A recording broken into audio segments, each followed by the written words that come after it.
Hello बच्चों, स्वागत है आप सभी का मेरे चैनल NRG अड्डा 07 में। आज हम पढ़ेंगे कीपिंग क्वाइट बाय पैब्लो नरूडा जी द्वारा। ये जो है पाब्लो नरूडा ने हमें बहुत ही जीवन का एक सत्य जो सच है उसको उन्होंने क्या किया बताने का प्रयत्न किया है। हम कैसे अपनी लाइफ में परेशान हैं और परेशान होकर हम बहुत सारी चीज़ें परेशानियों को और हम अपनी तरफ खींचते जाते हैं, यानी कि जब हम परेशान होते हैं, जब हमारा दिमाग काम नहीं करता है तो हम और भी परेशान हो जाते हैं और हम चीज़ों को सही से समझ नहीं पाते हैं। तो यहाँ पे उन्होंने हमें लाइफ का जो लेसन है वो समझाया है, वो बताया है। ठीक है, तो इसमें देखिए आपका स्टैंजा है फर्स्ट। सबसे पहले देखिए इसमें हो सकता है कि आपका इसमें आपका जो है सेंट्रल आइडिया आ सकता है। साथ ही इसमें आपको जो पोयम है उसमें आपको क्या हो सकता है, इसमें क्वेश्चन आंसर भी पूछा जा सकता है या इसमें आपको क्वेश्चन आंसर में एक्सप्लेनेशन भी पूछ सकता है। ठीक है, तो आप इसको बिल्कुल ध्यान से पढ़ के जाएंगे और इसका जो राइटर है और जो चैप्टर नेम है ये आपको याद रखना ही रखना है। ठीक है, पहला स्टैंजा इसमें क्या है, देखिए अगर आपको उसमें पूछता है तो सबसे पहले आपको रेफरेंस लिखना होता है कि ये कहाँ से लिया गया है, यानी कौन से चैप्टर और कौन से, अगर ये भी पूछ सकता है कि भाई रेफरेंस बता दो, कॉन्टेक्स्ट बता दो, है ना। कॉन्टेक्स्ट में ये है कि इसमें क्या बोला गया, ये जो लाइनें लिखी गई हैं इसमें कभी क्या कहने की कोशिश कर रहा है। ठीक है, तो ये आपको इसमें बताना होता है। रेफरेंस और कॉन्टेक्स्ट होता है, उसके बाद एक्सप्लेनेशन होता है। तो देखिए ये आप बता सकते हैं कि स्टैंजा ये है, now we will count to 12। इसमें अगर वो पूछेगा कि रेफरेंस बताइए तो आप इसमें लिख सकते हैं कि the given lines are taken from the poem keeping quiet written by Pablo Neruda. ठीक है, पाब्लो नरूडा द्वारा ये पोएम जो है वो लिखी गई है। आगे हम बढ़ेंगे पोएम की तरफ कि now we will count to 12 and we will all keep still. कभी यहाँ पे क्या कह रहे हैं, कभी हम सभी से क्या कह रहे हैं कि 12 तक, यानी कि 1 से 12 तक गिनती काउंटिंग करने को कह रहे हैं और कह रहे हैं कि उसके बाद क्या होना है, मौन हो जाना है, यानी बिल्कुल चुप हो जाना है। And we will all keep still for once on the face of the earth. तो कभी ने यहाँ पे क्यों 12 का ही प्रयोग क्यों किया है, उन्होंने सिर्फ ये क्यों बोला है कि आपको 12 तक ही काउंट करना है, वो इसलिए क्योंकि कभी का मानना है कि जो घड़ी में 12 घंटे होते हैं, घड़ी में कितने होते हैं, 12 घंटे होते हैं, और वहीं आपका साल में भी 12 महीने होते हैं। ठीक है, अब आगे हम चलेंगे कि let's not speak in any language, let's stop for 1 second. अब वो कहना चाहते हैं कि जब तक सभी रह सकते हैं मौन तब तक रहें और इस बीच में कोई भी भाषा नहीं बोली जाए, यानी कि कोई भी भाषा नहीं बोलनी है आपको और ना ही लोगों को इस बीच किसी भी भाषा का प्रयोग करना है, क्योंकि इससे क्या होगा, कोई भी भाषा की कोई किसी भी प्रकार की रुकावट या प्रॉब्लम नहीं आएगी। लेट्स स्टॉप फॉर 1 सेकेंड, और बिल्कुल कुछ सेकंड के लिए आप शांत हो जाएं, एकदम मौन हो जाएं। And not move our arm so much, और अपने हाथों को आप ज़्यादा ना हिलाएं, बिल्कुल ही शांत स्थिति में, कहते हैं आसन मुद्रा में बिल्कुल आप चले जाएं, बिना कुछ बोले बिल्कुल हाथ बिल्कुल स्थिर रखकर आप चुप हो जाएं, कोई भी भाषा ना बोली जाए जब तक कि वो पोएट हैं वो 1 to 12 तक काउंट कर रहे हैं। तो ये आपका यहाँ तक कंप्लीट होता है आपका स्टैंजा। इसमें कभी ये बताना चाहते हैं कि हमें कुछ समय के लिए शांत रहकर अपने आप को समय देना चाहिए। ठीक है, नेक्स्ट हम चलेंगे सेकंड स्टैंजा पे। It would be an exotic moment, it would be an exotic मतलब कि एक मोहक क्षण होगा। मोमेंट का मतलब क्या होता है, एक पल होगा। कभी इसमें क्या मानते हैं कि शांति जो मौन है एक ऐसा क्षण है कि एक असामान्य एवं रोमांचक क्षण होगा। जब हम शांत रहेंगे तो कैसा क्षण होगा, रोमांचक और बिल्कुल असामान्य होगा, क्योंकि कोई कुछ नहीं बोलेगा, पूरा जो वर्ल्ड होगा वो बिल्कुल क्या हो जाएगा, शांत हो जाएगा। विदाउट रस विदाउट इंजन, कोई भीड़ नहीं होगी, ना ही कोई गाड़ी या कुछ भी चलेगा, कोई क्या होगा, कोई भीड़ नहीं होगी, ना गाड़ी चल रही है, ना ही वातावरण को दूषित करने वाली कोई भी मशीन की ध्वनियाँ होंगी, यानी कि सब अगर शांत हो जाएंगे तो वातावरण भी हमारा प्रदूषित नहीं होगा। We would all be together in such a strangeness, और सभी एक साथ आएंगे और ये मानवता का एक मजबूत स्थिति, एक मानवता की एक मजबूत स्थिति बनेगी, क्योंकि सब शांत होकर एक दूसरे को समझने का प्रयास करेंगे। याद है आपको जब कोरोना आया था, ये प्रकृति का ही एक विनाश है जिसकी वजह से लोगों को अपने घर में बैठना पड़ा था, और इससे फ़ायदा क्या हुआ, हमारे पर्यावरण को बहुत ही ज़्यादा क्या फ़ायदा मिला, और कितना साफ़ हो गया था, मतलब बिल्कुल जो प्रदूषण था वो हट गया था, लोग अपने घरों में रह रहे थे, अपने फैमिली को टाइम दे रहे थे, है ना। तो और सब मौन था बिल्कुल, ना गाड़ियाँ चल रही थी, ना कंपनियाँ चल रही थी, तो कितना अच्छा हो गया था उस टाइम पे, है ना। तो कभी उस टाइम पे कभी यही इस पोएम में बताना चाहते हैं कि बिल्कुल शांत होकर आप अपने आप को टाइम दो, जो आपका वातावरण है उसको दूषित होने से बचाओ, ठीक है। अब हम नेक्स्ट चलेंगे स्टैंजा 3 में। आपका स्टैंजा 3 है कि fisherman in the cold sea would not harm whales. जो फिशरमैन है या जो मछली पकड़ने वाला है, वो जो समुद्र की मछलियां हैं उनको क्या करेगा, जो बड़ी मछलियां, हार्म वेल्स का मतलब जो वेल होती है, वेल्स का मतलब यहाँ पे बड़ी मछलियों का प्रयोग किया गया है, उसको क्या करेगा, वो उसको नहीं पकड़ेगा, बिल्कुल उस शांति का छोड़ेगा, उसको भी आभास होगा और वो उनको कोई भी क्षति या हानि नहीं पहुँचाएगा, है ना। समुद्र में क्या करते हैं, उनको जाल में पकड़ते हैं, उनको काफ़ी चोटें भी आ जाती हैं मछलियों को, लेकिन उनको कोई फ़र्क नहीं पड़ता। तो इस समय अगर सब शांत रहते हैं तो कोई भी जो मछुआरा है वो मछलियों को ना ही हानि पहुंचाएगा और ना ही उनको कोई पकड़ेगा, और वो सब मछलियां जो होंगी वो सुरक्षित रहेंगी। इससे क्या होगा, प्रकृति को भी कोई भी नुकसान नहीं होगा अगर मनुष्य शांत हो जाए। यहाँ पे शांत होने का मतलब मृत्यु नहीं है, अपने आप को समय देना है, यानी प्रकृति को समझे आप, उसको हानि ना पहुंचाना, ठीक है।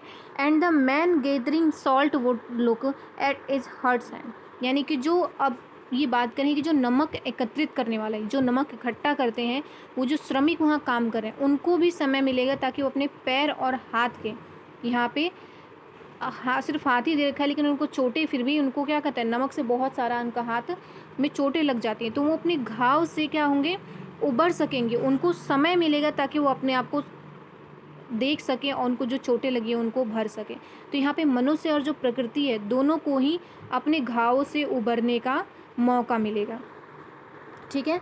स्टैंजा 4 है कि those who prepare green Wars, यानी कि जो यहाँ पे जो कवि है वो मानवता जो पर्यावरण के विरुद्ध जा रही है, इतनी सारी कंपनी, इतने सारे धुएं, पर्यावरण पॉल्यूशन, ध्वनि पॉल्यूशन, है ना, प्रदूषित जल प्रदूषण, ये सारी क्या है, इन सबको बोल रहे हैं कि those who prepare green wars, जो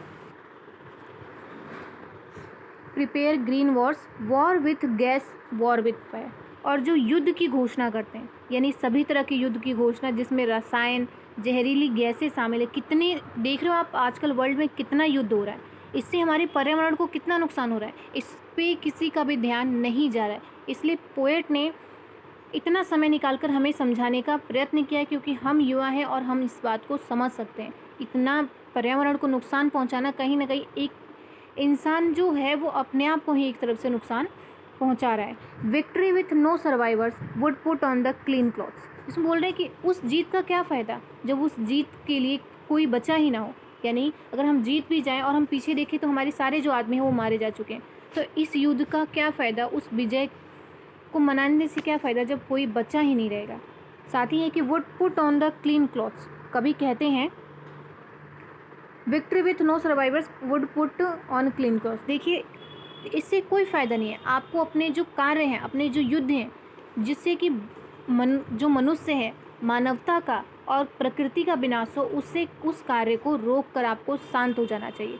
जो आपके कपड़े खून के धब्बों से सने हुए हैं उस कपड़ों को त्याग कर आपको क्या करना है, मानवता, भाईचारा का आपको भाईचारा निभाना है, यानी कि भाईचारा बढ़ाते हुए घूमना चाहिए अपने भाइयों के साथ, अपने जो लोग हैं आपके साथ, है ना, उनके साथ आप लड़ाई झगड़ा छोड़कर एक भाईचारा का साथ निभाएं और वैसे ही जीवन व्यतीत करें। And walk about with their brothers in the shade doing nothing, और युद्ध, उसमें क्या है कि युद्ध के कारण जो जर्जर हुए संसार को ऐसे संसार में बदल देना चाहिए जहाँ शांति, भाईचारे और सद्भाव का वातावरण हो। अब देखेंगे गाजा में, फिलिस्तीन में, हर जगह, इजराइल, रूस, यूक्रेन, कितने युद्ध हो रहे हैं, तो बहुत सारे लोग मारे जा रहे हैं। बहुत सारे लोग मारे जा रहे हैं। तो कवि का यही कहना है कि आप इन सभी युद्धों का क्या फ़ायदा, जब इतने सारी मानवता का नाश होता है, प्रकृति का विनाश होता है, तो ऐसी युद्ध को रोक देना चाहिए। नेक्स्ट हम चलेंगे स्टैंजा 5 पे। What I want should not be confused with total inactivity. इसमें कवि क्या कहता है कि वो अपने आप को टोटली आपके सामने वो बताना चाहते हैं कि मैं आपको स्पष्ट करना चाहता हूँ विद टोटल इनएक्टिविटी। मैं आपको समझाना चाहता हूँ कि मैं मौन का पक्षधर हूँ, यानी कि मैं शांति का पक्षधर हूँ, मैं उसके पक्ष में हूँ। लेकिन ऐसा नहीं समझना चाहिए कि संपूर्ण निष्क्रियता की सलाह दे रहा हूँ, यानी कि आप पूरा ही हार मान जाओ। अगर आपको कोई हानि पहुँचा रहा है तो आप अपने आप को बचाने के लिए कर सकते हो, आप अपने बचाने के लिए उससे भिड़ सकते हो, लेकिन वो ये नहीं कह रहे कि आप किसी का नुकसान करो। आप यानी कि अगर नहीं भी लड़ाई हो रही तो आप जाके लड़ाई करो, अपने आप को आप बचाओ, अपने आप को करो, लेकिन मौन रहना ही सबसे बेहतर वो होता है कि आप प्रकृति को नुकसान ना पहुंचाओ, मानवता को नुकसान ना पहुंचाओ। ये सिर्फ एक व्यक्ति के लिए नहीं कह रहे कभी, ये बहुत सारे लोगों के लिए कह रहे हैं। वो बोल रहे हैं कि life is what is about, I want no truck with that. वो कह रहे हैं मौन होने का मतलब शांत मृत्यु नहीं है। मौन होने का मतलब है कि जितनी भी चीज़ें जो मानवता को, प्रकृति का विनाश कर रही हैं, उन सब पे आपको मौन होना पड़ेगा। जो युद्ध हो रहा है, जो लोगों को गलत राह पे लेके जा रहे हैं, उसको क्या करना आपको, उसका आपको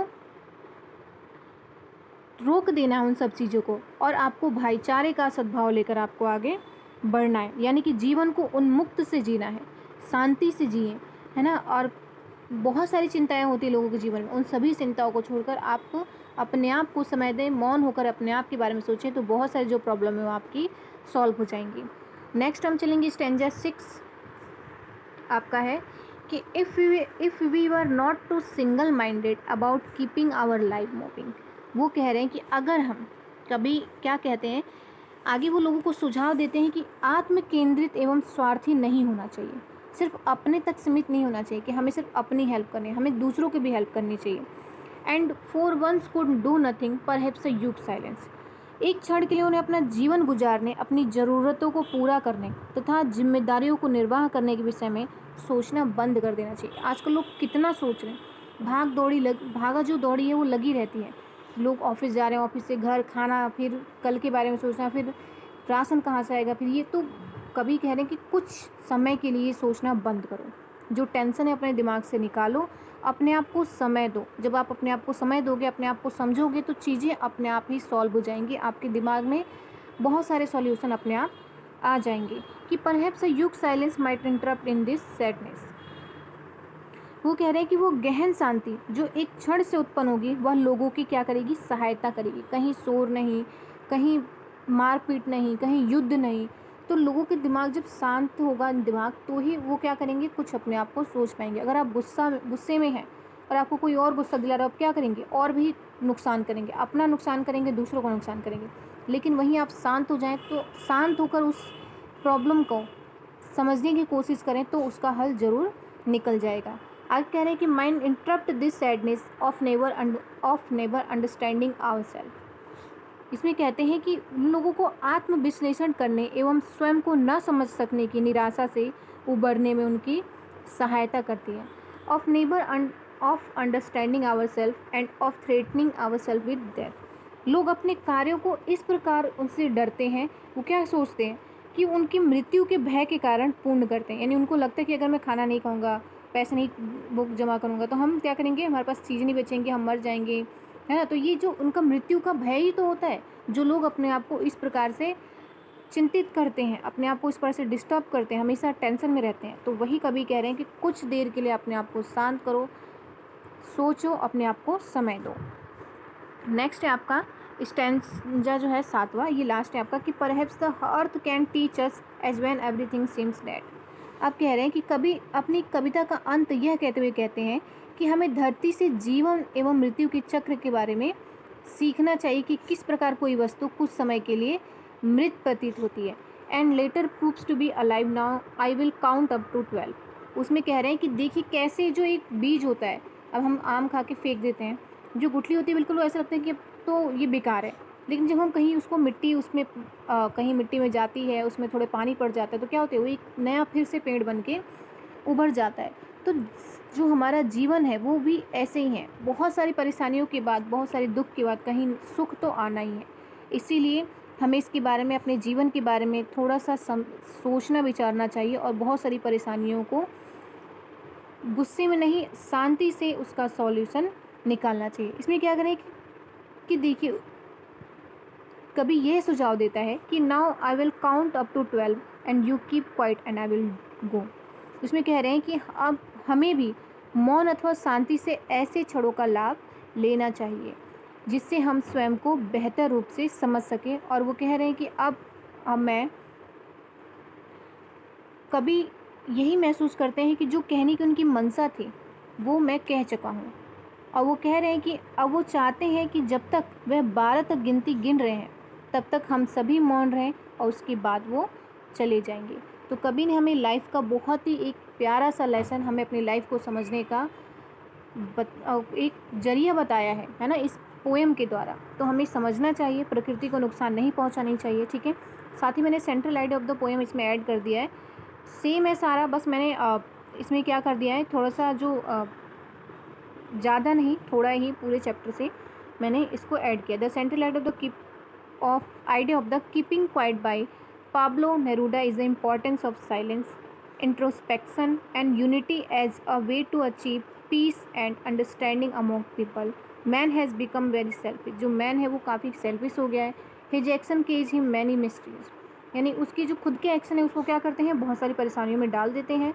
the poet urges to pause from our hectic destructive routines and reflect on our actions, यानी कि जो हमारी जो रूटीन है वो काफ़ी क्या हो गए हैं, ख़राब हो गए हैं।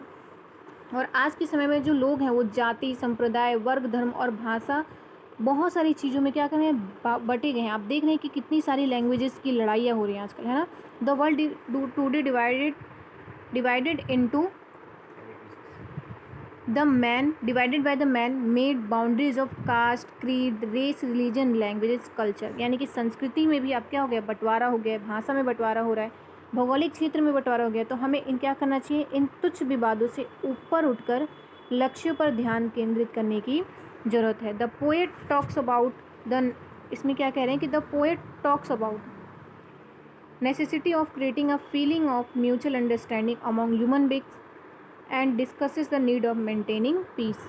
अब उसमें कह रहे हैं कि कभी जो कह रहे हैं कि वो मनुष्यों को आपसी समझ की भावना पैदा करने की और शांति स्थापित करने की आवश्यकता तथा उसके विषय में चर्चा करनी चाहिए, क्योंकि जो मानवता और जो प्रकृति को, जो इंसान को अच्छी राह पे लेके जाए, है ना, वो उन सारी चीज़ों पे इनको इंसान को चर्चा करनी चाहिए, ना कि कास्ट में ना और धर्मों में बंटकर हमें उसमें उलझ कर रहना चाहिए, ठीक है। तो आपका पोएम यहीं समाप्त होता है। फिलहाल के लिए इतना ही, धन्यवाद। वीडियो पसंद आए तो चैनल को सब्सक्राइब जरूर कीजिएगा और वीडियो को शेयर कीजिए।